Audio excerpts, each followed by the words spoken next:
Everyone, welcome to my new mini vlog. আজকে আমি যাব নৈহাটির বড় মায়ের কাছে।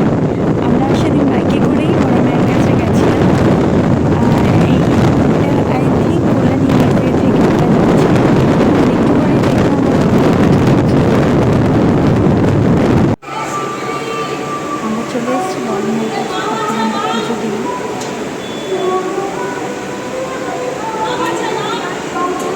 সেদিন রথ ছিল, রথ দেখো রথ সেখান থেকে যাচ্ছিল, তাই আমি দৌড়ে গিয়ে প্রণাম করার জন্য গেলাম।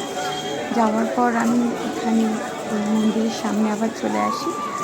তার পাশেই ওখানে দেখো এক্ষুনি একটা মজার জিনিস হবে।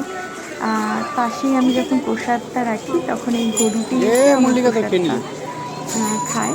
তখন হয়তো ভগবানের ইচ্ছে ছিল যে গরুটি প্রসাদটা খাবে।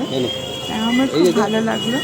গরুটি খেলো, খেয়ে আবার কি সুন্দর দেখো খেয়েও নিল। খেয়ে তারপরে এখানে আমরা অনেকক্ষণ দাঁড়িয়ে দেখলাম রথটাকে সাজানো হচ্ছিল। তারপরে আমরা রথটাকে দেখে বাড়ি চলে আসলাম। কি সুন্দর রথটাকে সাজাবে এখন, অনেক সুন্দর করে সাজানো হয়েছে।